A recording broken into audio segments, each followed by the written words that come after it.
Good afternoon, Captain Justin DeLeon here, and today we're going to be talking about breaching operations. Today we're going to talk about this from more of a general standpoint and really talk about the fundamentals of what a breach looks like. We're going to kind of come at the perspective from a light standpoint when soldiers are on foot, but all these fundamentals work as well when it comes to mounted operations, and those are really more of the more complex and more intense breaching operations is when you're doing it as a combined arms battalion or some element with mounted vehicles. But we're going to talk about it here a little bit on the light side. So first of all, breaching operations. What does it mean to breach something? All right. What it means is that the enemy has laid obstacles in our way of getting to where we need to go.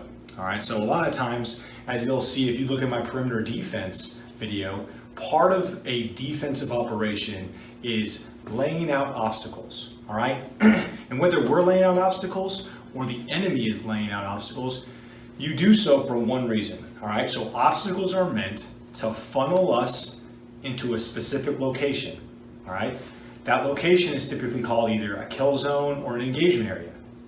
And once those obstacles funnel us into one of these areas, okay, we are then meant to be fixed. So they'll use another obstacle inside of a kill zone or an engagement area to fix us in place, basically get us stuck there, and then lay down the hammer, meaning hitting us with direct fires of all kinds and indirect fires, air support, whatever they can find to defeat us and to kill us at that single point. All right, that is the goal of obstacles, whether we do it on the friendly side or we do it from our adversaries. Okay, so let's talk about real fast the four types of obstacles that we'll likely encounter. There's four main types of obstacles. Okay, one is a blocking obstacle. All right, the symbology looks like this. All right, the symbology for obstacles is typically green, as you can see by my one I've got laid out here. A blocking obstacle, simply put, is to make you stop in place, make a route impassable. Make it so you cannot go this direction. It is not an option. You cannot go that way. All right, simply put. Another one is a turning obstacle. All right, a turning obstacle essentially is just trying to turn you a certain way. Okay, like I said, obstacles are meant to funnel us into an engagement area. So if we're moving towards the south and the enemy wants to move us north into an engagement area, a turning obstacle to move us north can be very effective. All right, so it naturally kind of shifts us that direction. Another one is called a disruption obstacle. All right, and this is meant to disrupt our movement. All right, this is just meant to slow us or delay us. And usually a disruption obstacle is oriented a certain direction as well. So it kind of gets us moving either north, south, east, or west based on where the enemy wants us to go. It doesn't turn us necessarily like a turning obstacle, but it does kind of shift us a certain direction. All right, and it definitely impedes our movement. It slows us, it interdicts us, and it makes our movement more difficult, okay? And last, what I talked about earlier, is a fixing obstacle, all right? A fixing obstacle is meant to fix us in place. All right, and these are typically found in engagement areas or in kill zones. Once we get in there, either minefield, barbed wire, ditches, whatever the enemy capabilities are, gets us into that engagement area, gets us stuck in place, all right, and then it gives them the opportunity or to exploit that and kill us and destroy us with all fires that they have imaginable laid onto us in a single point. All right, so that's why a fixing obstacle is there, and that's why it's likely the most dangerous.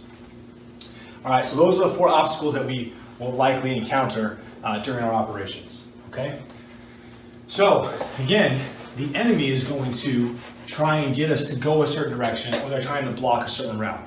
So a lot of times, it's advantageous for us to push through an obstacle, whether it's turning, blocking, disrupting, fixing, all right? Push through it.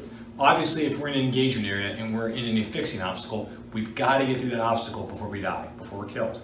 Okay, but a lot of times a blocking obstacle, if they're trying to block an avenue approach, kind of like what I have here, all right, they've closed off this avenue approach, all right, for a reason. Maybe they believe that side of their objective, this is my objective here, 4 buildings or so. Maybe they believe that the southwest corner of their objective is the weakest and most difficult to defend, and so they've blocked that route. Okay, maybe it's advantageous for us then to try and punch a hole in that obstacle and assault that direction. All right, again, it just depends on the scenario, but at a lot of times we decide that it's more advantageous for us to push through the obstacle than go through a different lane that they've made open for us. Because again, if they've left a lane open for us, they want us to go there, and they likely are prepared to defeat us in that area. Okay, so there's 5 main fundamentals and steps when we're breaching something. Okay, again, breaching, moving through an obstacle to get to an objective. All right. So what we do is we have an acronym to talk about these fundamentals in steps that are in order in which they're supposed to be done. Okay, and the acronym that we use is called SOSRA. All right, this is one of those key acronyms in the Army that you always want to remember. Okay, so SOSRA goes in order. So first, we suppress. Okay, then we obscure. And again, some of these are happening at the same time, but we'll talk about that here in a second. We then secure. And again, reduce. And we then, lastly, of course, we assault. All right? These are the 5 steps that we do in order to breach an obstacle and then continue on with our attack. All right? So let's talk about each step and what they look like.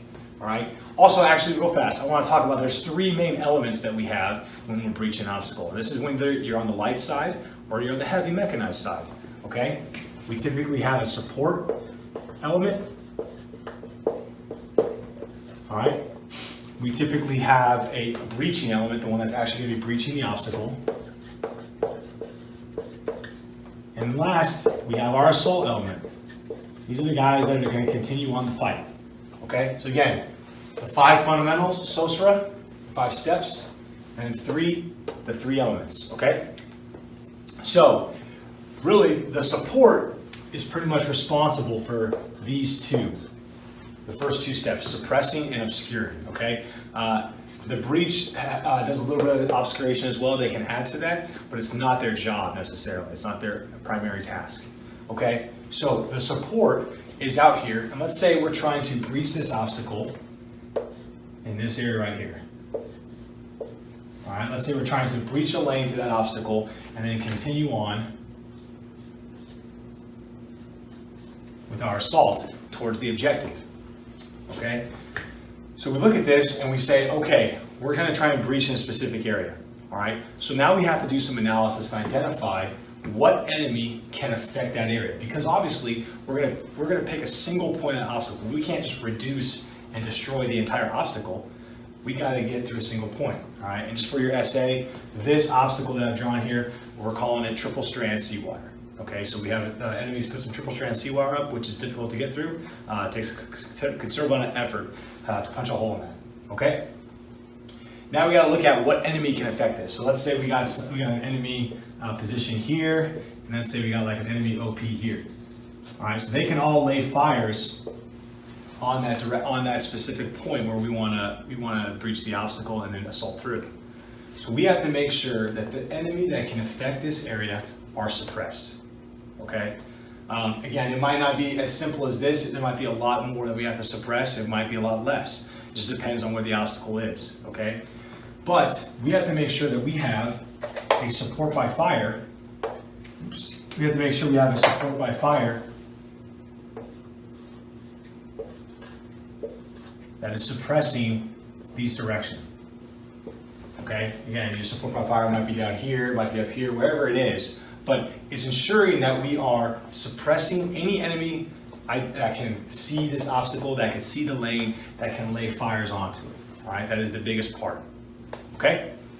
All right, so once we're suppressing, all right, we also need to do what's called obscuration.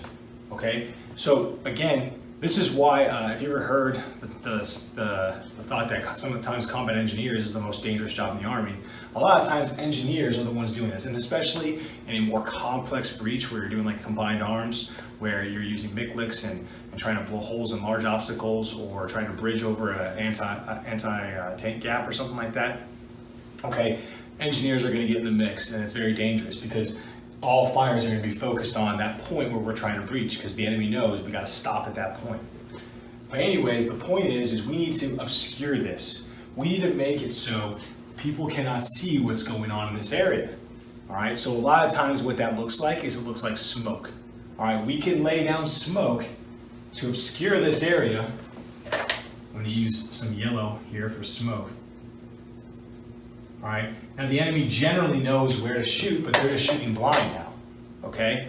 And we can have cover through smoke. And again, this obscuration, it can be laid in through artillery, it can be laid in through mortars, it can be laid in through rifle grenades, whatever you have and whatever you're able to do to lay smoke or some level of obscuration at the point or in the vicinity of the point where you're going to breach. Okay? You can also use smoke as deception because the enemy knows that we're going to obscure wherever we're trying to breach. So you can lay smoke up here too. Maybe the enemy thinks that we're going to go ahead and breach up there. There's lots of ways you can use smoke to your advantage. But you definitely need to obscure the point in which you're trying to breach.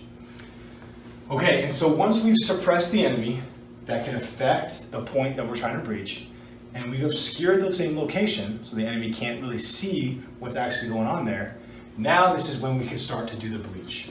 Okay? And so now this is when our breaching force steps in.